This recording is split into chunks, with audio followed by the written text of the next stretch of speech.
Hello and welcome to Hybrid powered by chinkseyMEDIA.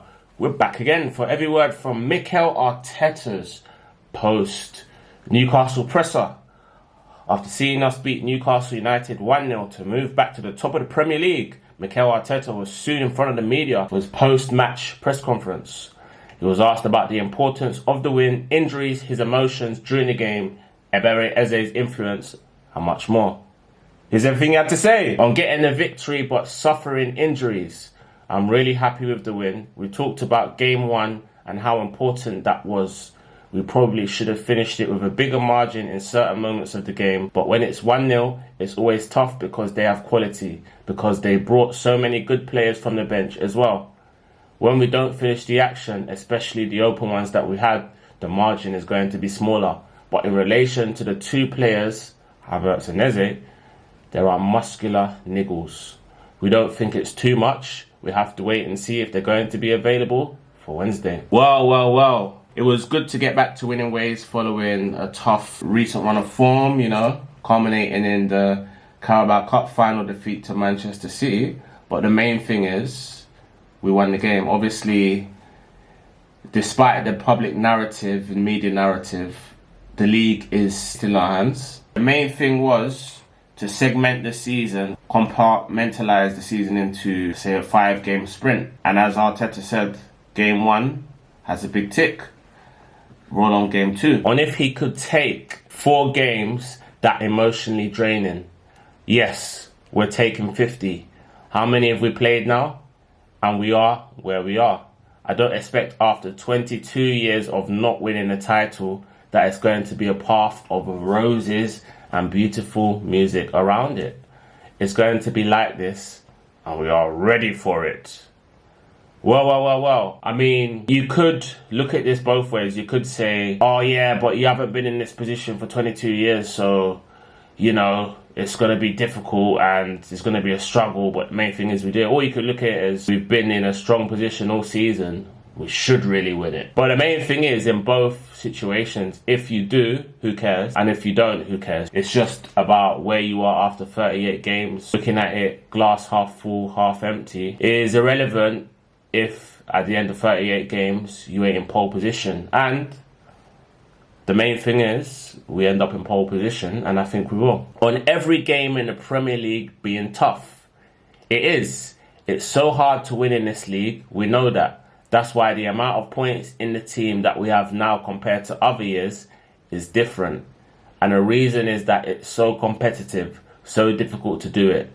We know at halftime the message was clear. We need to go and score the second goal. We tried, but when you are not that efficient in certain areas, we have to have other things to win the game. Okay, I can cross-reference him saying we are not that efficient to when we don't finish the action, especially the open ones that we had. So obviously he's effectively saying we should have won the game. We should have scored the second or third goal, but we didn't due to poor finishing. So that begs the question, is that a little dig at some of the players for not finishing the chances? Maybe Gyökeres and Saka at the end not really linking up well? Who cares? We won the game, that's the main thing. On Bukayo returning, great.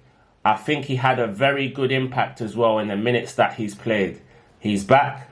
I think he looks sharp. He looks good. He looks fresh. You certainly notice something different in the team and in the stadium as well when he comes in. So we certainly need that. He's certainly the talisman in an attacking sense. There's a case for saying he's the best player. There's a case for saying Declan Rice is the best player. Maybe Gabriel, maybe Saliba. But the main thing is, he's back looking sharper than ever. And obviously, it's important to have him for the running. On easing him in gradually, let's see how he reacts tomorrow. How he absorbs the load. He's so keen. He's so motivated. It's the most beautiful part of the season. And he's with us. Interesting, because didn't Arteta say it's not going to be beautiful roses? And now he's saying it's the most beautiful part of the season. So there is beauty amongst the beast. On putting pressure back on Manchester City, we had to do what was in our hands, and we discussed that game one is in our hands with what we do and how we approach the game. Are we able to win it? We've done it. We wanted bigger margins. It's not been possible, but we certainly did the job. Yeah, I mean, everyone seemed to have thought that as soon as Man City managed to get the win against us, albeit rather fortunate in my eyes, it was all said and done. Manchester City would have had to win all of their remaining games to have a chance of it being in their hands, because Arsenal could have done the same, but pipped them on goal difference. And obviously, Manchester City had been on a superb run just to get close to us, within touching distance with us. So law of averages will determine that they were due or are due to slip up, because it's not easy to win 20 games on a bounce year in, year out, year in, year out. I know they're famed for it, but in practicality, it's not practical, not to do it every time anyway. On what it's like being on a touchline in games like this, just trying to play the game with the boys, because I know the immense effort that they are putting in. I know how much they want it when certain actions don't go your way, and I see the way they react and they know it. They just track back and they are so willing to be close to it. And I try to pass my energy on it. It must be stressful, like year in, year out, we're in a similar position, fighting for the league, in the running, last 10 games, last 5 games. And to know that you finish second 3 times in a row, how do you keep getting back and motivating yourself in training, carrying on, believing that this is going to finally be the year that we get over the line? Well, Arteta's managed to get the players motivated, and they look more motivated and able than ever to finally get over the line. So let's hope that this year they get over the line. On potentially needing to score more than once, you have 2 or 3. We were much better, especially as we had some open situations to score the second goal. Very clear. I have to say as well, in my opinion, it's a clear red card. I watched it 10 times. If you have ever played football, it is a red card. It's the second time in 2 games, because against Manchester City, when Kai Havertz goes through and Kuzanov fouls him at 1-1, the title is there. It is a red card, guys. So these are the margins as well, and hopefully that's going to change. Well. For me though, I think we have got the rub of the green. In terms of most decisions, we've got the benefit of the doubt a lot of the times, more times than not. That hasn't been the case in recent seasons, and it's no surprise that we haven't given a penalty away in the league and haven't had a red card. Polar opposite to last season, especially at the beginning, where we had 4 or 5 red cards in the early part of the season, and that really hindered our opportunities, and you know, we was always chasing our tail for the league. And why the referee didn't give a red card, I don't know. They will have their opinion. I'm here to give my opinion. I'm someone who has been in the game for a long time. Yep, that's true, almost 30 years. And you talk to any of the players, because the trajectory where the ball is, there's no keeper there. If that were to happen the other way around, it's a red card. Obviously, I feel like Atletico looked like he could potentially cover. It was similar to when Saliba was sent off against Bournemouth at the Vitality Stadium last season. Could Ben White have covered? Because he's probably referring and inferencing that situation. But like I said already, I do think we have been given the rub of the green on the whole this season. That was touch and go. For me, probably not. But we won the game, so who cares? On if decisions are going against us more than they're going for us. I'm saying it's been the reality of the last 2 games in crucial moments when everything is at stake. We need everything to go our way, and it hasn't. I'm not making any excuses. I'm the first one to understand. I didn't talk about it when we lost the game. I'm doing it when we won. It's a red card today. It's a red card in Manchester, and the world is different. That's it. It feels like Arteta saying, well, he effectively said it, but he's implying that, I'll quote him, Kuzanov fouls him at 1-1, the title is there. And then here he's saying, it's a red card in Manchester and the world is different. That's it. So I'm going to translate that as saying, if Havertz goes through and scores, or the penalty is given and we win that game, he's effectively saying title is there, done and dusted. We'll never know. On our corner kick ability, we have to adapt to everything that we do in the game. When the teams adapt to certain things, when the teams are so physical that they can defend naturally, you have to find other ways. The thing I like best is the courage of the players. We played them short, and you can see the reaction in the crowd. The second one, we did it again. Ebb shoots with the left foot and puts it out. The third one, we're up and we score. To have this, I was going to say another word, courage. Big courage. In this moment, when the pressure is on, when the reaction is ready to play, that's exactly what I want for the team. The players have to make the decisions and believe it's the best. I think with regards to the corner kick situation, it was interesting that Arteta kept persisting with the short corners.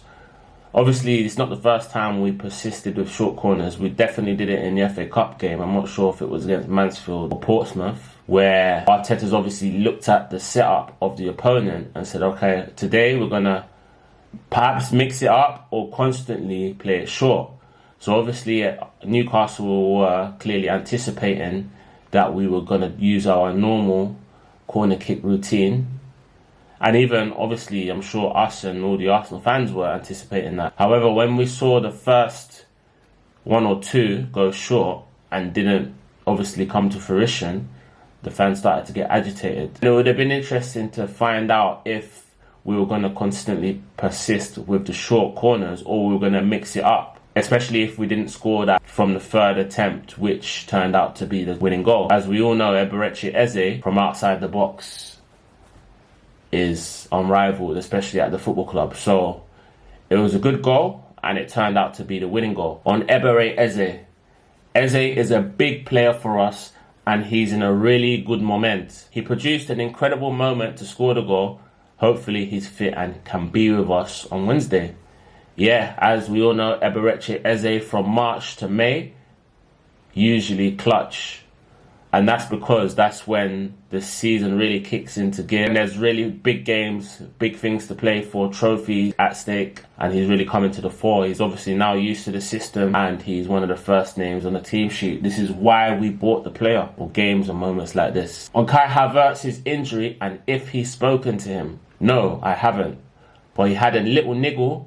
So I didn't know how serious it is. It didn't look too big because the action, the way he describes it, is not too sharp. But I have to wait and see.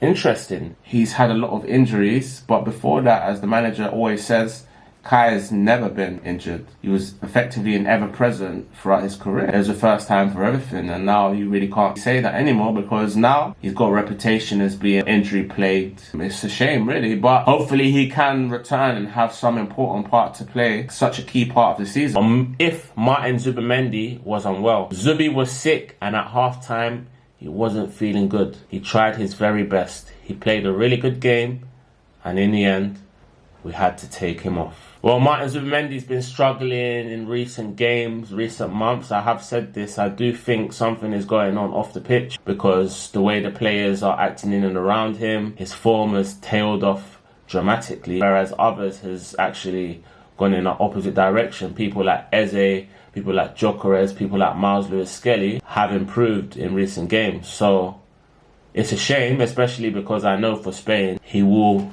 be back to his best. So hopefully this is just a little blip and he'll be back to his best. Why Christian Norgard hasn't featured regularly? Because these guys have been exceptional. I understand that we had to leave 2 players out of the squad at the end, so that's going to happen. As I said, if the Premier League allows us to have 20 or 22 players, we can have everybody involved and hopefully next season that will be the case. Yeah, but that will just make the matter worse. It will just mean bigger teams will stockpile more players and you can only make 5 subs, remember. So how would that work? Because that would just make it even worse for me because the big teams, like I said, will stockpile more players and there'll just be more players on the bench that won't get on. So what would the point of that be unless you increase the substitutes to 6 or 7? But then that will just be at the detriment of the so-called lesser sides. Hello and welcome to Hybrid, powered by chinkseyMEDIA. We're back again for every word from Mikel Arteta's post-Atletico Madrid presser. We take a 1-1 aggregate scoreline back to the Emirates Stadium following our Champions League semi-final draw with Atletico Madrid. Victor Gyökeres' penalty gave us a first half lead in the Spanish capital before Atletico replicated it through Julian Alvarez following the interval. Mikel Arteta addressed the media following the first leg result, and here's what he had to say on his thoughts on the game. What a privilege to play the Champions League semi-final in this stadium. What energy, what an atmosphere they created. We had big parts of the game very similar to what we wanted, and we went ahead with the penalty. Unfortunately, in the second half, we started a bit sloppy with certain giveaways and giving them some momentum. That's something that we knew we had to go through in the manner that we gave the penalty.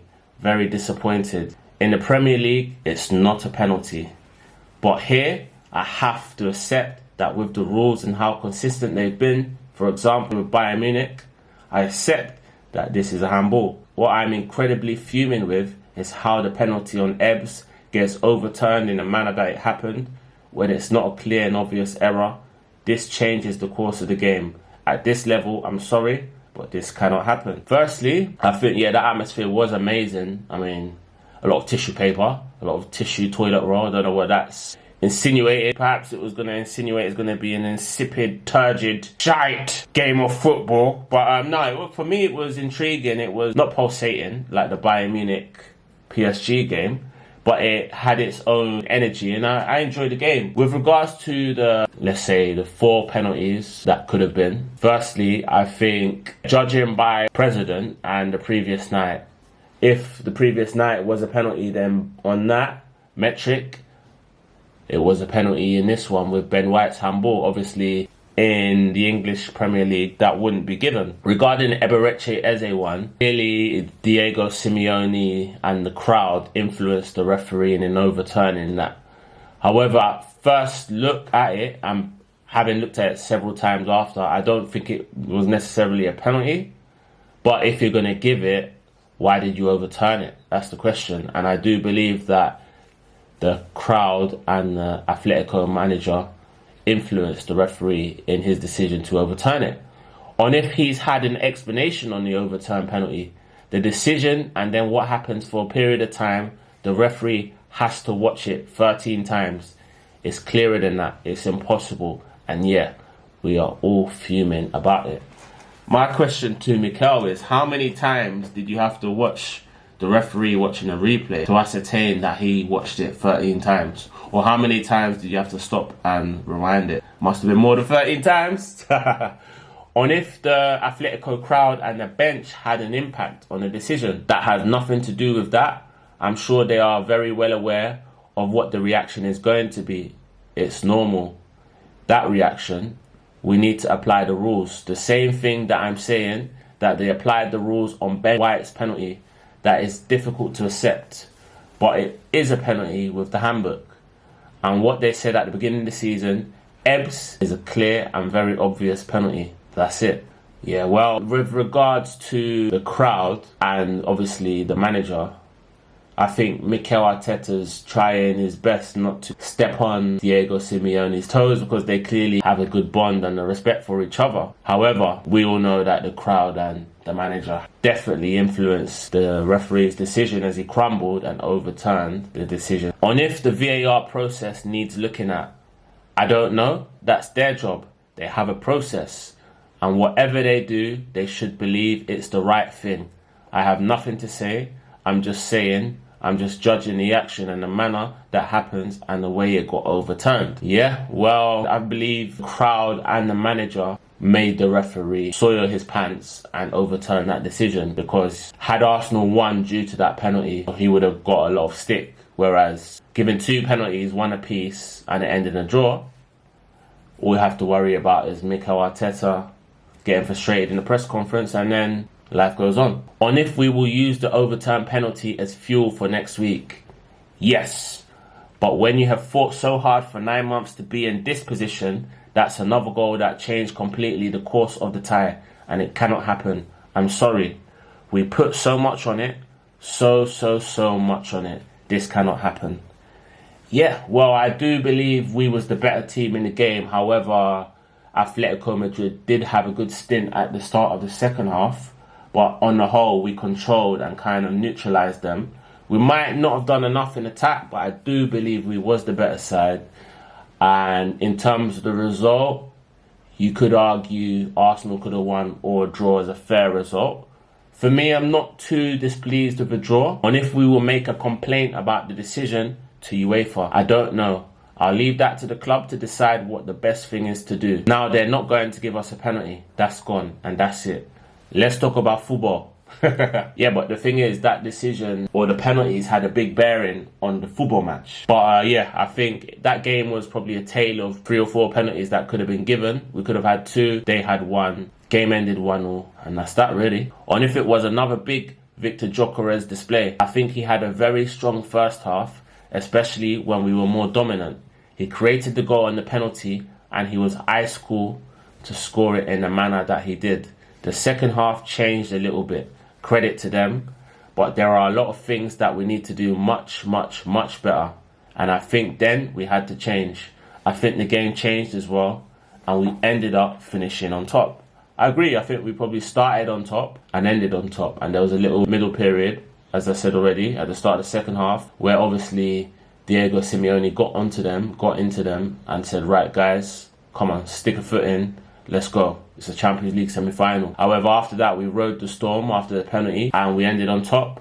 Victor Gyökeres did play really well, but obviously the manager's only referencing his first half display. So the fact that he didn't reference his second half display, we've got to read between the lines that he's saying him and perhaps the rest of the team weren't as good in the second half, which is fair.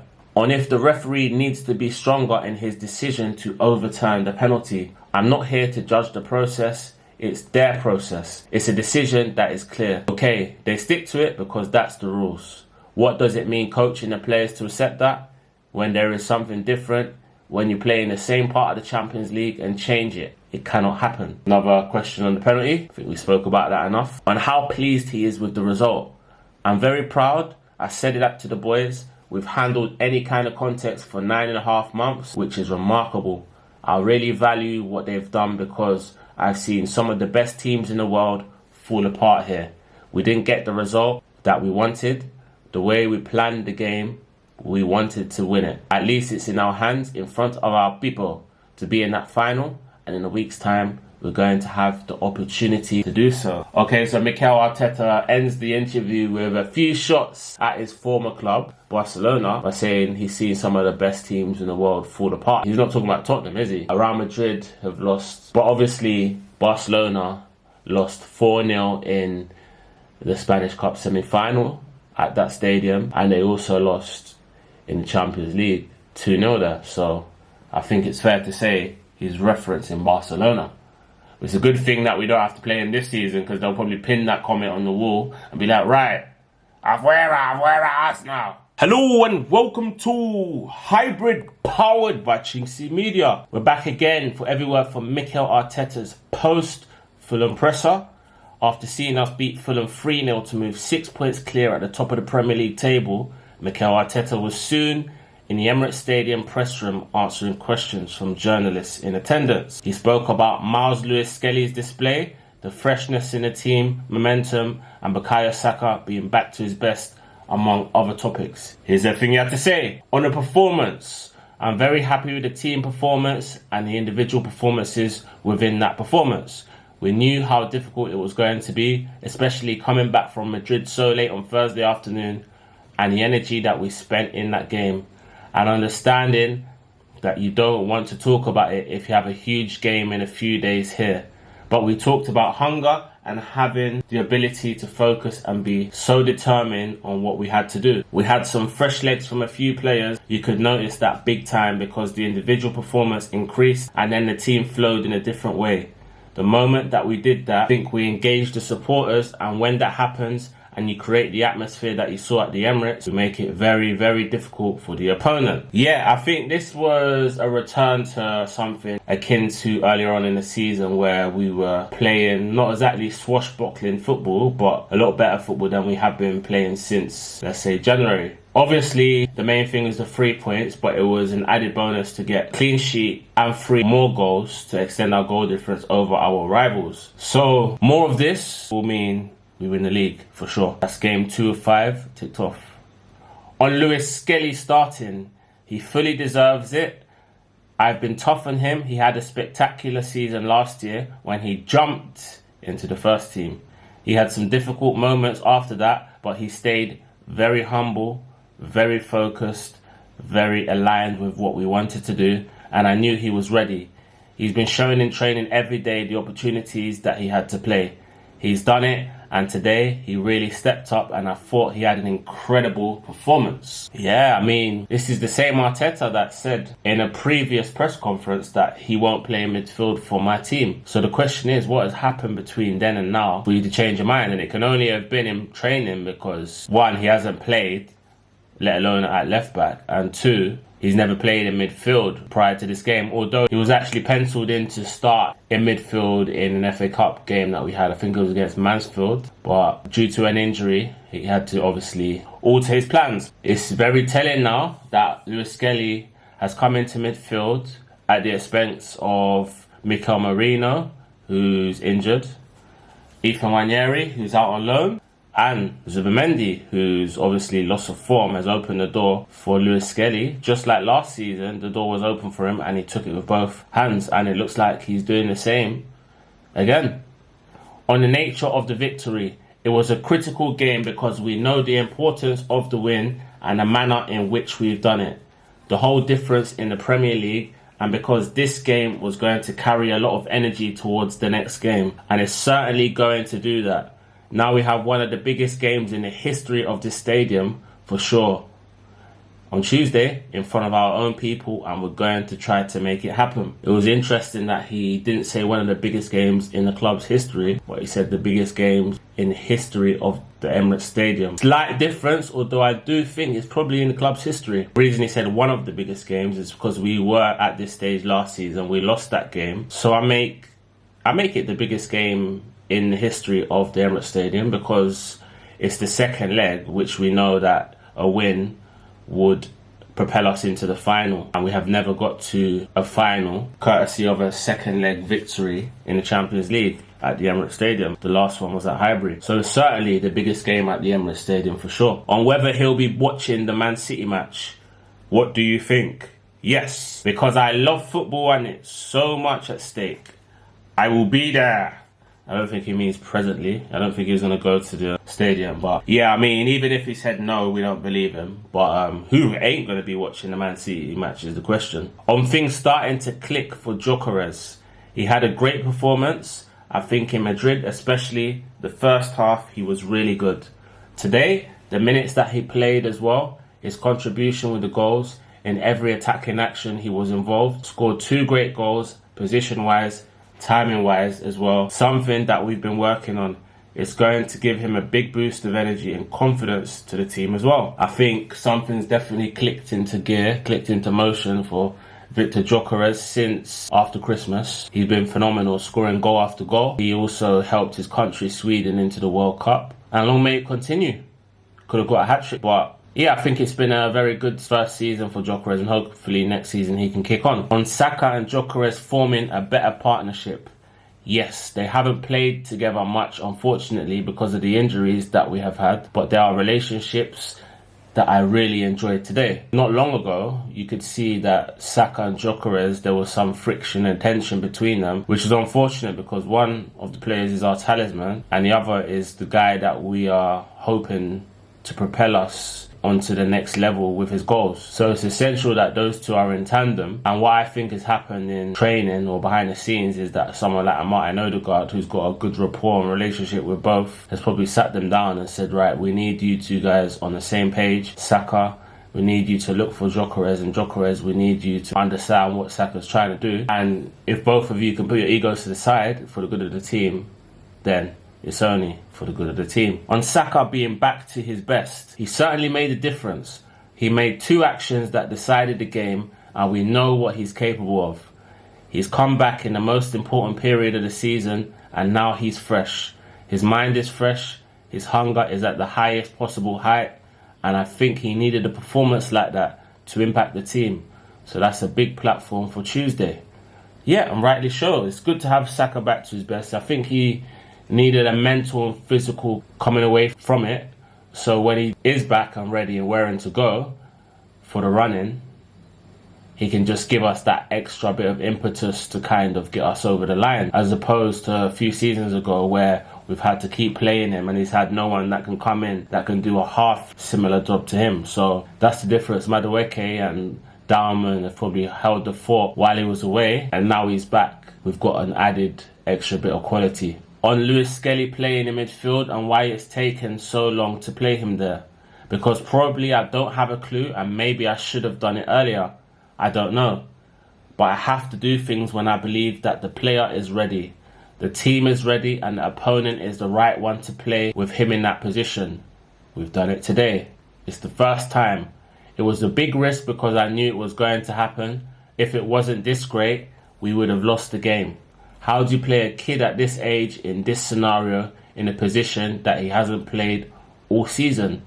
I knew that, but I had the feeling that it was the right game for him. Interesting because he keeps inferring the right game, the right sort of team, the right sort of opponent. So effectively he's saying that because Fulham are such a footballing side, maybe not as physical as other sides, maybe a Newcastle. So he's thinking that, okay, cool, this is the kind of opponent that Miles can kind of get his feel of playing in midfield in the Premier League. Whereas if it was someone like a Man City, where you don't see the ball a lot, or perhaps a Manchester United, or maybe a Newcastle, it would have been a different circumstance. So effectively he's saying that because Fulham, they're not going to dominate midfield, but they try and play football, that's a great kind of platform for Lewis Skelly to start from. And obviously if he can get 5-10 games in midfield, then he'll be ready to play midfield in the other sort of games. On his gratitude to our supporters post-match, I appreciate the behaviour and the energy that they brought to the stadium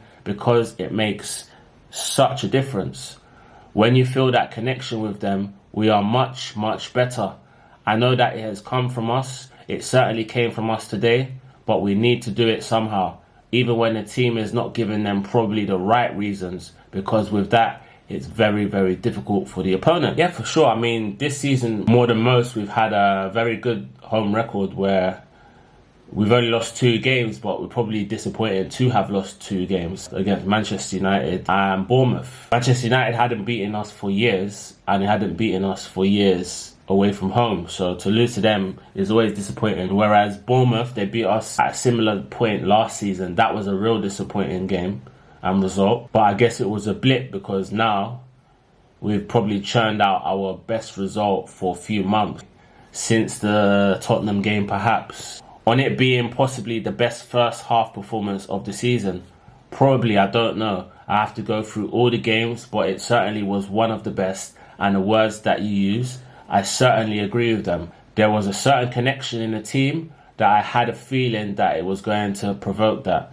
You have to be really neat, and those connections happen because we had some freshness as well, which individually, if you want to see those actions, you need it in your legs to deliver them constantly and to see the things that we saw today. Yeah, you could definitely say it's one of our probably perhaps top 5 performances of the season, alongside perhaps the Bayern Munich one, also the Tottenham one, certain games like that, Aston Villa, where we were just literally unstoppable.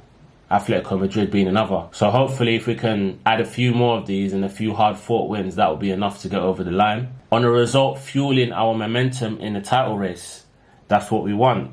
Use that momentum, energy and belief towards Tuesday.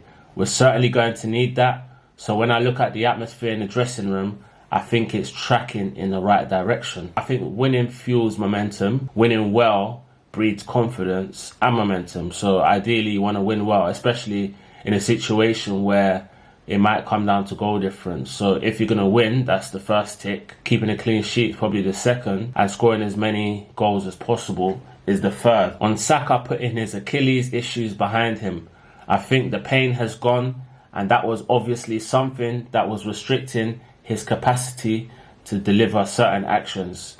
Today he felt loose, he felt relaxed, and I think we had that Bukayo that we need back. Interesting when he said certain actions. So does he mean running past players, or his agility, his speed? Obviously, Mikel Arteta was deliberately vague, but me watching Saka play, I'll be able to work out that myself. On what message the result sends to Manchester City. It says to us and our dressing room that we keep the dream alive.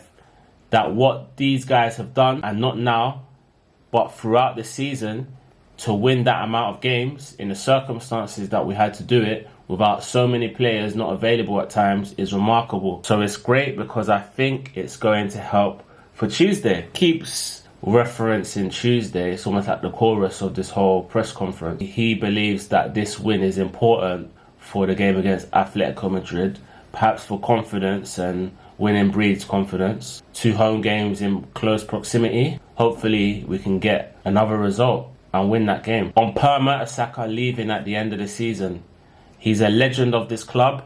I think what he did as a player, we were teammates. I have a great relationship with him, and then what he has done for this club in the academy and in every level, I think he leaves a great legacy that is going to stay here for a long, long time. On a human side, he's one of the best people that I have met in football, and then as a professional as well, he really has made a lot of difference in those young kids and to their families to fulfill a dream. Well, I think you just got to look at the kind of players that have come out of Hale End, especially in recent times, where you've got Lewis Skelly, Ethan Wanyeri and Max Dowman, with Bukayo Saka also being there not too long ago. It just tells you what you need to know. Obviously, it's probably one of the best academies in the world. I'm sure it's going to churn out more talent in years to come. Sadly, Per Mertesacker won't be part of it, but it'll be interesting to see where he goes from now, whether it be somewhere in Germany, perhaps with Werder Bremen as a manager, his old club, or he may have a big role as a CEO behind the scenes. I think only time will tell. My prediction will be he returns to Germany in some kind of capacity. Hello and welcome to Hybrid, powered by chinkseyMEDIA. We're back again for every word from Mikel Arteta's post Atletico Madrid Champions League semi-final second leg presser. After seeing his side reach the Champions League final, Mikel Arteta was a happy man as he tackled questions in his post-match press conference. The boss navigated us to a 1-0 victory over Atletico Madrid to set up a Budapest showdown with PSG. He spoke about his emotions, team selection, the atmosphere, and the final few weeks of the campaign. Here's everything he had to say on how proud he is of the whole club. It's an incredible night. We made history again together. I cannot be happier and prouder of everyone involved in this football club. The manner that we got to see outside the stadium was special and unique. The atmosphere that our supporters created, the energy, the way they lived every ball with us, it made it special and unique. I never felt that in the stadium. We knew how much it meant to everybody. We put everything in. The boys did an incredible job. After 20 years and for the second time in our history, we are back in the Champions League final. Yeah, so Arsenal have only got to 3 Champions League finals, only 4 Champions League semi-finals. Last season, we unfortunately lost to PSG under Arteta. This season, we will meet them again in the final this time, having beaten Atletico Madrid in the semi-finals. The first time, we beat Villarreal in 2006 in the semi-final, and unfortunately came second best against Barcelona, and then the other one being against Manchester United in 2009 in the semis. So it's a good opportunity to put things right and make history and go down in folklore, being the first Arsenal side to win the Champions League in the club's history. Given that we're the biggest side never to have won the Champions League, I think it would be a good time to do so, coupling it up with hopefully a Premier League winning campaign. On our Champions League campaign, we know how difficult and challenging every opponent is at this level. Atletico Madrid are an incredible team. The way they compete, the solutions they have, the answer they have to everything you try to do to them immediately is incredible. That's the reason they've been there. They've done an outstanding job there. The margins are so small, and tonight they've gone for us. Yeah, I mean, last season against PSG, they didn't go for us. I think Gianluigi Donnarumma had a spellbound game in both legs, and he was the difference. And obviously, they got to the final. We know what they did to the Inter Milan. They absolutely dismantled them. So hopefully this season, we can get one up on them now that they don't have Donnarumma. And we'll see how that game goes. On keeping the lineup the same as the weekend. If you see my iPad, the amount of lineups I've done and changed and turned again, and what about this and what about that, and the possible subs, if they do that, we do this. In the end, it was my gut feeling. I had such a good feeling from what I saw a few days ago against Fulham to do that. It was painful because it was difficult to leave important players out because they all want to be involved and start this kind of game. We saw all the finishes, the manner that they got onto the pitch and how they helped the team. Okay, so he's essentially saying that Miles Lewis-Skelly's performance against Fulham was so good that it ripped up the script. He had to put him in the team, and well, he repaid that faith. On who he thought about at full time, the order was immediately my wife, my kids, my parents, my sister, and then all the people involved at the club, because I know what it feels like. You can think and say it's going to be a beautiful night, but when you actually are looking somebody in the eye and they have that expression, and you look to the supporters and they are just immensely proud and happy, that's when our job makes sense. Many other times it's difficult to find the right reason why we do what we do, but when these things happen, then everything that we do is worth it. Yeah, I think getting to the final is great. It's an amazing achievement. I set us a target of getting to the semi-final and hopefully the final, and we've done it. But now I think we have to win. It's about time Arsenal won the Champions League. I remember how I felt in 2006 against Barcelona in Paris. So now we play against Paris, the team that knocked us out last season. And I do think if we would have knocked Paris out last season, we would have won it then. But that's all in the past. Hopefully we can use all of that as motion to help us win. On the club's European journey since he's arrived, it's very tough and difficult, but again, we've all been aligned on the desire and ambition that we have for the club. Then you have to be sometimes lucky. Things have to go your way. We put obviously so much work in, passion and belief into what we do, and today we got rewarded to have an incredible day in Budapest in a few weeks. And yeah, as I said, we play against PSG and the winners only get remembered. So it's important that we remember that and win. On the atmosphere inside the stadium, that box is ticked now. Now we have to maintain it. Now we go to the level that I think a top club that wants to be fighting consistently for the highest trophies, that's a must. We've got it now. Now we have to maintain it. Yeah, I mean, I think PSG generate the best atmosphere in Europe, especially when you go to the Parc des Princes. Obviously, when their fans came last season to the Emirates, I realised, well, they generate a great atmosphere, especially with the ultras. So the final is going to be great because I know our fans are going to travel really well and provide an outstanding, equally outstanding atmosphere too. On the excitement for an historic season, the high is not too high, the low is not too low. My job is to be quite stable. I really will enjoy it. Everyone is enjoying this moment now. Tomorrow we have to start to prepare for Sunday. We have an incredible game now to play against West Ham, a really tough one. I'm going to have 4 days to do that. It's great. Let's enjoy the moment. Yeah, I mean, that's the thing with the running. Like, especially when you get big wins, you have to kind of celebrate, but then brush it off and focus on the next game, which will invariably be 3-4 days' time. And that's no different here, where we go to the London Stadium and take on a West Ham side fighting for their lives. On the difference within the squad now, it's down to them. At the end of the day, it was that they had to put on these kind of performances. I tried to convince them and give them love and clarity on what it is, in my opinion, the most important thing. To be competitive and give us the chance to win what we want to achieve, but then they have to do it. It's an incredible group of players and staff in elite sport, in football in particular. You can live a really difficult day, but if you keep working, maybe you get rewarded, and we've certainly done that in the last few weeks. I think the situation we currently find ourselves in has been a culmination of Arteta's six and a half years at the club, where we've incrementally improved and made the right decisions, especially with Andrea Berta coming in and identifying certain targets and executing those targets. People like Zubamendi, Gyökeres, Eze, to name but a few, coming in and bolstering the squad's quality and the squad as a whole. In January, we took a risk not buying anyone, especially with Marino and Nwaneri going down, which left us light in midfield and has had a strain on Declan Rice and Zubamendi, and the latter's performances has subsequently dropped as a result. However, we've managed to kind of ride through that and weather the storm, and people like Marino look like they're coming back in.